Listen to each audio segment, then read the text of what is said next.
अस्सलाम वालेकुम। आज की वीडियो में हम करेंगे जी एक्सरसाइज 1C। ये जी mathematics book 2 D2 7th edition जो न्यू एडिशन आया है, अपडेटेड 7th एडिशन।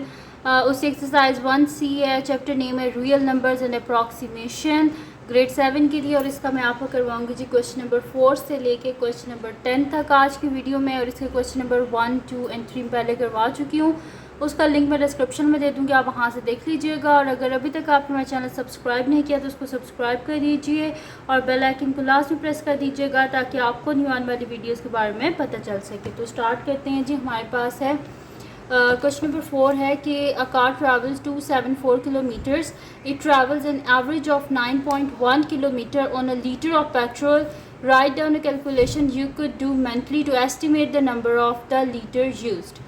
यहाँ पर क्या हमें कहा है कि हमने मेंटली इसका जो आंसर है वो हमने बताना है कि एक कार जो है वो उस कितना ट्रैवल किया है। उसने ट्रैवल किया है 274 किलोमीटर उसने ट्रैवल किया है, जबकि वो बता रहे हैं कि वो कितना पर लीटर जो है वो कितना ट्रैवल करती है, 9.1 किलोमीटर। तो इजी सा है, हम लोग मेंटली नहीं कर सकते इसको। देखें 7 के बाद क्या लिखा हुआ है 4, तो अगर इसे राउंड ऑफ करें तो ये क्या हो जाएगा, 70 हो जाएगा ना, यानी कि ये 270 किलोमीटर हो जाएगा। और अगर इसको मैं राउंड ऑफ करूँ तो ये 9 हो जाएगा। तो जाहिर सी बात है हमारे पास अप्रॉक्सीमेटली किसके इक्वल हो जाएगा, ये 270/9 और 9 3 27 होते हैं, 30 आ जाएगा आपके पास आंसर 30 लीटर्स। या खाली 270/9 लिख दें जैसे कि आपकी बुक के एंड में लिखा हुआ है। आपकी ये अपनी जो है वो मर्ज़ी है कि जैसे आपने करना है वैसे कर लेना। तो मैं यहाँ पे लिख देती हूँ सोल्यूशन क्वेश्चन नंबर 4। ठीक है जी, इसको थोड़ा हाईलाइट कर देते हैं। तो यहाँ पर हमारे पास क्या है, मैं लिख देती हूँ इसको कि amount of petrol used is equals to 274 divided by 9.1 which is approximately equals to 270। 270 किस तरह 7 के बाद 4 है, 4 क्या होता है 5 से छोटा है। जब भी राउंड ऑफ जब भी हम करते हैं तो जब 5 लिखा होता है तो हम उसे नेक्स्ट डिजिट में कन्वर्ट कर देते हैं, और 5 से छोटी वैल्यू लिखी हो तो हम उसे उसी की 10th वैल्यू में ले जाते हैं। जैसे कि 7 है तो उसे 70 कर देंगे।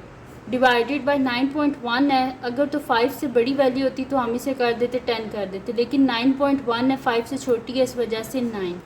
ठीक है, आपकी बुक के एंड में लिखा हुआ है जी 270/9 लीटर, इस तरह 9 देते हैं तो आपकी मर्ज़ी। या फिर आप इसको इस तरह भी कर सकते हैं कि अप्रॉक्सीमेटली इक्वल्स टू हमारे पास ये होते हैं 9 3 हमारे पास होते 27, यानी कि हमारे पास आ जाएगा अप्रॉक्सीमेटली इक्वल्स टू आ जाएगा 30 लीटर। बेशक इस तरह चेक भी कर लें आप कि 270 को डिवाइड करें आप 9 से तो ये देख लें कि हमारे पास आ रहा है 30 आंसर इसका। सही है, तो यहाँ पर हो गया जी हमारे पास 30 लीटर। ये हो गया question number 4 solve. Question number 5 की तरफ आते हैं। यहाँ पे लिखा हुआ है कि Mariam wants to buy a table cloth that cover the square laptop completely, sorry table top completely. If the area of the tablecloth is 6400 square centimeters, what is the length of the side of the table। देखिए इसमें क्या है, हमारे पास है कि एक table cloth है जो कि कवर करता है एक टेबल टॉप को completely. If the area of the table cloth is, हमारे पास है 6400 square centimetre, what is the length of the side of the table. कह रहे हैं कि हमारे पास क्या एक, इस पर गौर करें, क्या है एक स्क्वायर टेबल टॉप, यानी कि जो स्क्वायर होता है ऐसे होता है ना, स्क्वायर की क्या होती हैं, जो 4 साइड्स होती हैं सारी की सारी क्या होती हैं, इक्वल होती हैं। ठीक है, तो यानी कि ये भी एल है, ये भी एल और ये भी एल, यानी कि सारी ये इक्वल होती हैं। अब यहाँ पर हमारे पास क्या होता है कि एरिया ऑफ स्क्वायर क्या होता है, हमारे पास एरिया ऑफ स्क्वायर हमारे पास होता है लेंथ स्क्वायर। ठीक है, तो हम यहाँ से इसको इसी तरह सॉल्व करेंगे। मैं यहाँ पर लिखती हूँ कि area of table cloth is equals to length square, तो वहाँ से हम इसको इजीली सॉल्व कर लेंगे। तो मैं यहाँ पर लिख देती हूँ जी सोल्यूशन क्वेश्चन नंबर 5।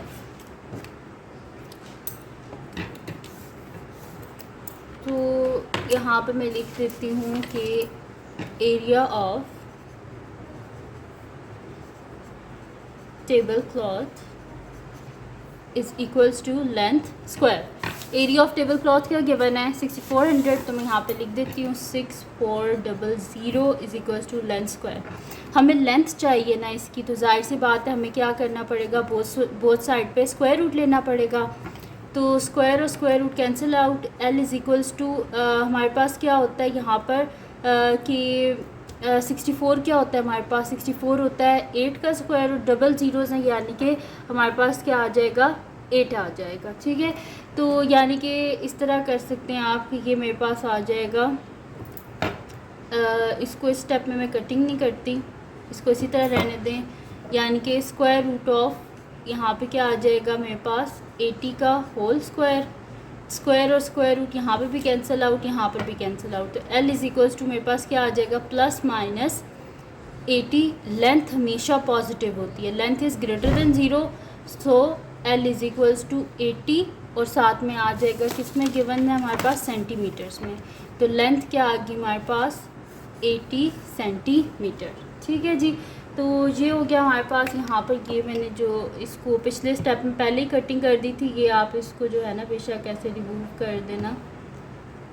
ठीक है, क्योंकि अगर मैं इधर से इसको रिमूव करूँगी फिर स्क्वायर रूट को ना बोथ साइड से इकट्ठे रिमूव करना होता है, तो अगर मैं पिछले स्टेप में कर देती तो वो स्टेप जो है ना वो मेरे पास ख़राब हो जाता है, इस वजह से मैंने ऐसे किया। ठीक है, तो यहाँ पर हो जाएगा मेरे पास लेंथ स्क्वायर। अब यहाँ पर कटिंग हो गई है तो प्लस माइनस क्या आ गया 80 आ गया, और लेंथ हमेशा हमारे पास क्या होती है ग्रेटर देन ज़ीरो होती है, तो लेंथ क्या आ गई यहाँ पर 80 सेंटीमीटर्स। ठीक है, अब करते हैं इसका नेक्स्ट पार्ट, जो कि हमारे पास है 6 पार्ट। तो 6 पार्ट है जी हमारे पास के what is the smallest number that will divide into 216 to get a perfect square।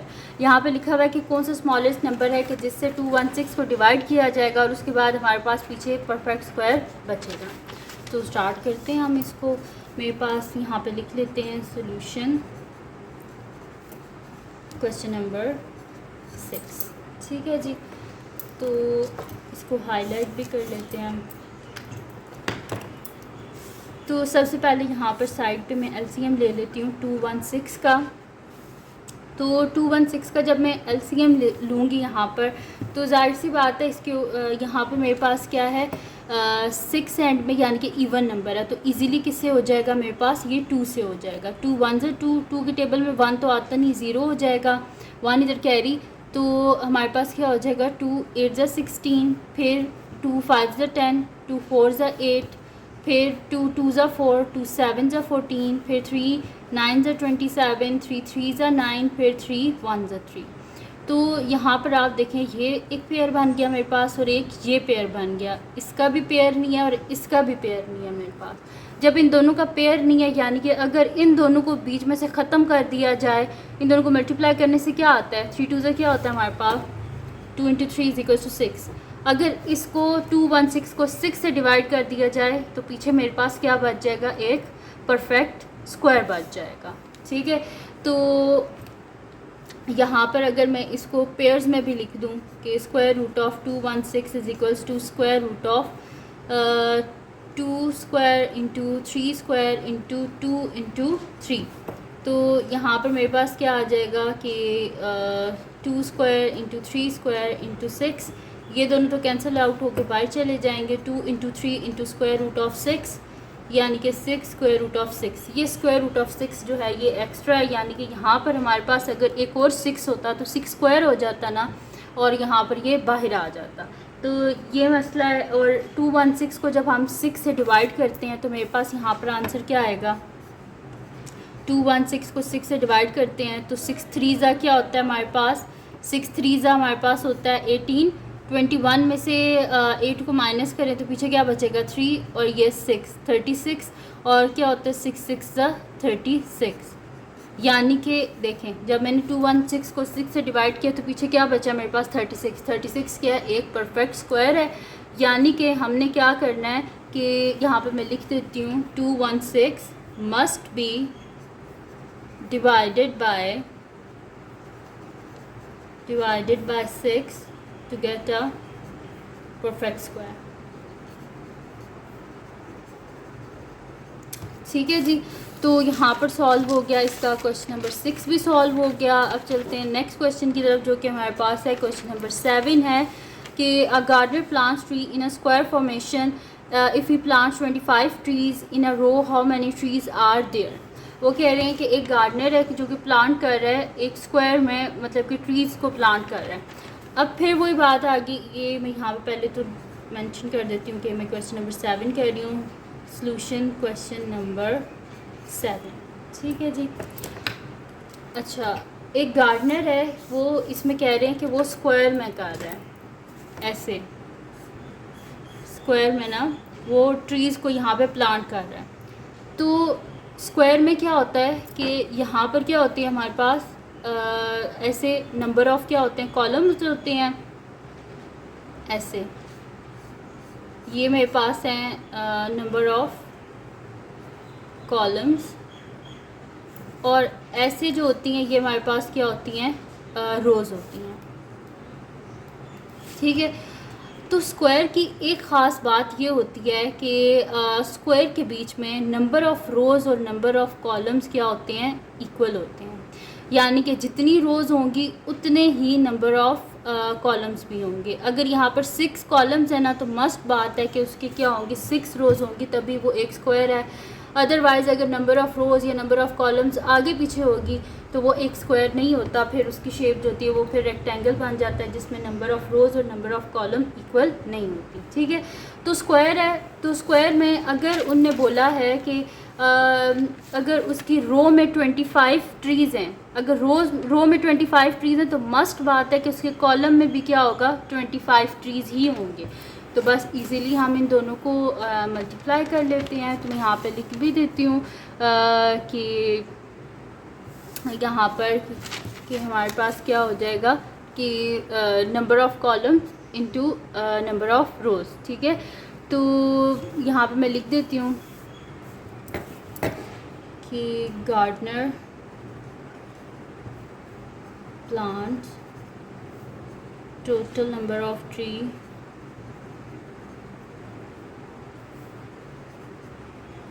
is equals to number of rows multiplied by number of columns। ठीक है।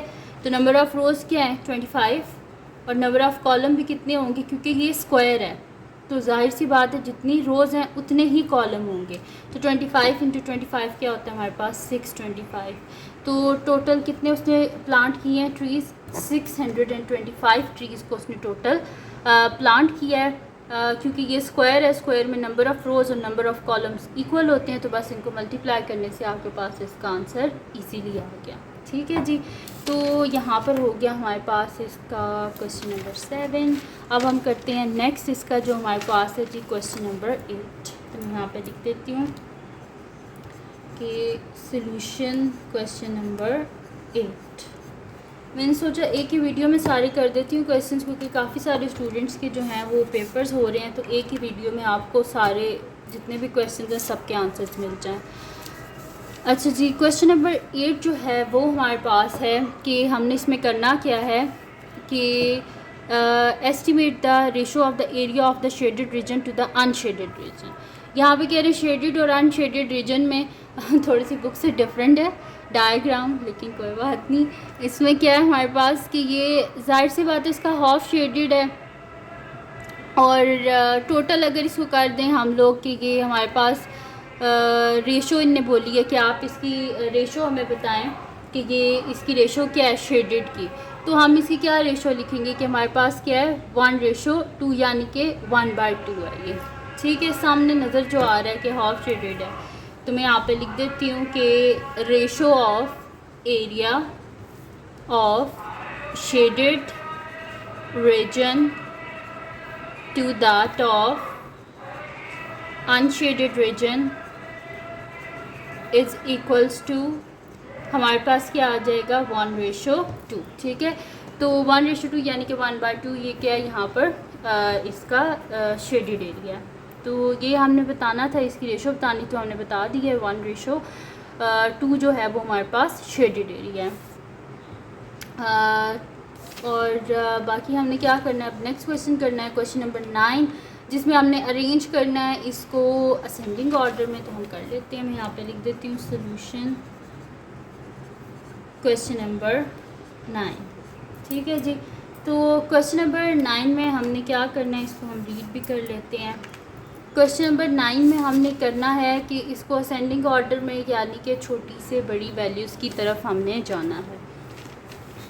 तो फर्स्ट में देख लें सबसे छोटी वैल्यू क्या है। और एक बात लाजमी ध्यान में रखनी है आपने कि माइनस के साथ जितनी बड़ी वैल्यू होती है वो असल में उतनी छोटी वैल्यूज़ होती है। जितनी ज़ीरो से दूर जाएगी वो उतनी मतलब कि लेफ़्ट साइड में, यानी कि जो ज़ीरो वाली साइड, ज़ीरो के लेफ़्ट साइड पे जो होती हैं वैल्यूज़, यानी कि जो नेगेटिव में होती हैं, ज़ीरो से वो जितनी दूर जाती हैं वो उतनी छोटी होती हैं। और राइट साइड पे ज़ीरो से जितनी दूर जाती हैं उतनी क्या हो जाती हैं, वो बड़ी वैल्यूज़ हो जाती हैं। इस बात को आपने ध्यान में रखना है।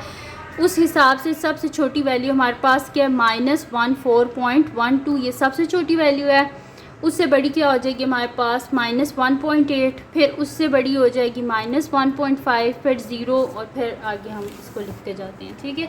तो सबसे पहले ए पार्ट है, तो ए पार्ट में सबसे पहले क्या आ जाएगा, -14.12, फिर हमारे पास आ जाएगा -1.8, फिर आ जाएगा हमारे पास -1.5, फिर आ जाएगा 0, और 0 के बाद हमारे पास यहाँ पर आ जाएगा 0.5, फिर 0.5 के बाद हमारे पास यहाँ पर आ जाएगा 0.5 से बड़ा क्या, 7.25, फिर 7.25 के बाद हमारे पास यहाँ पर आ जाएगा 13.1। ठीक है। तो मैंने सारी लिख ली ना वैल्यूज़, हाँ जी सारी लिख ली हैं। तो लास्ट है जी 13.1। अब बी पार्ट भी कर लेते हैं। बी पार्ट में क्या करना है, और ये मैं किस में कर रही हूँ, असेंडिंग ऑर्डर में।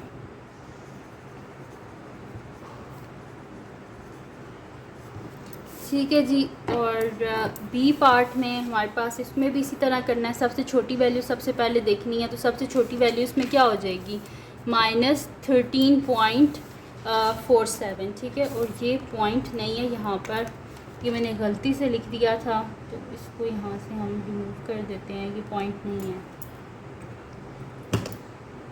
तो यहाँ पर सबसे छोटी वैल्यू मेरे पास है -13.47, -13.47। फिर उसके बाद उससे जो बड़ी वैल्यू है हमारे पास वो क्या है, -0.134, क्योंकि बाकी सारी तो पॉजिटिव ही हैं।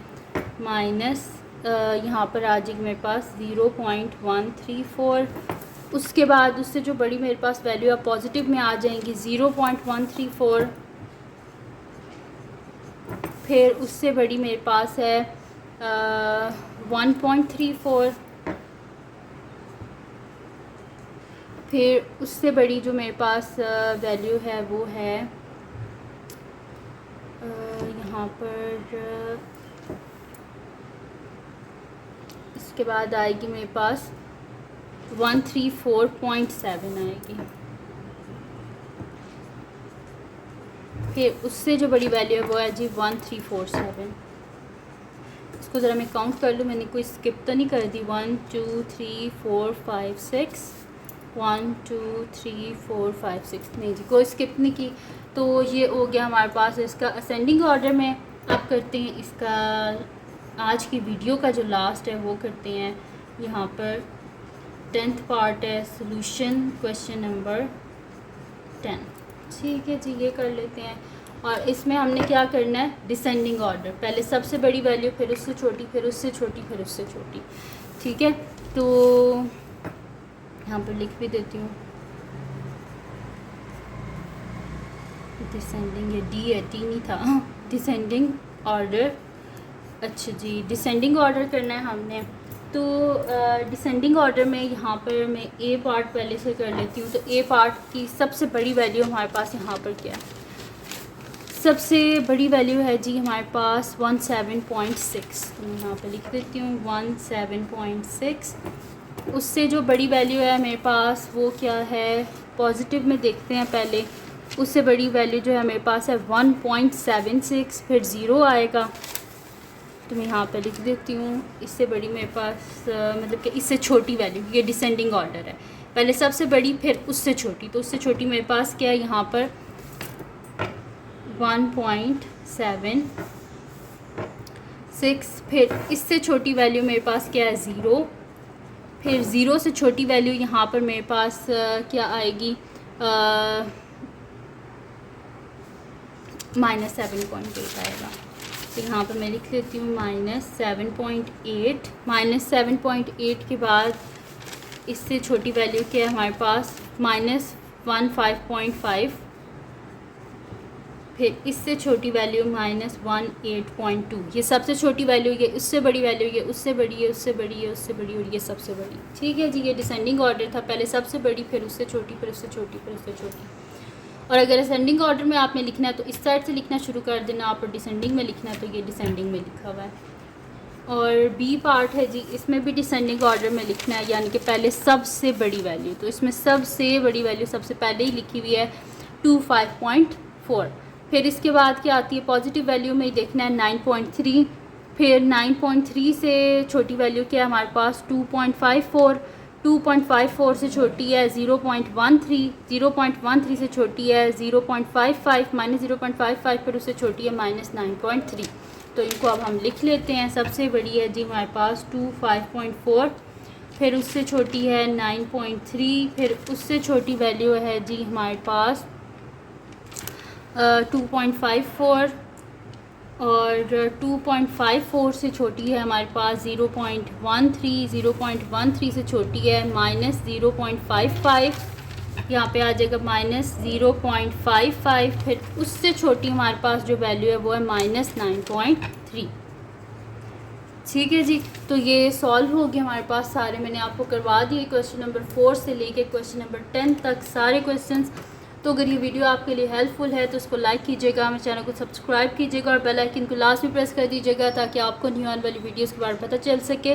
और जो मेरा सेकंड चैनल है जिसके बीच मेरी कुकिंग की, क्राफ्ट्स की, रिडल्स की, ट्रैवलिंग की वीडियोस हैं, उसका लिंक पे डिस्क्रिप्शन में, उसको भी सब्सक्राइब कर दीजिएगा और अपनी दुआओं में लास्ट में याद रखिएगा। अल्लाह हाफ़िज़।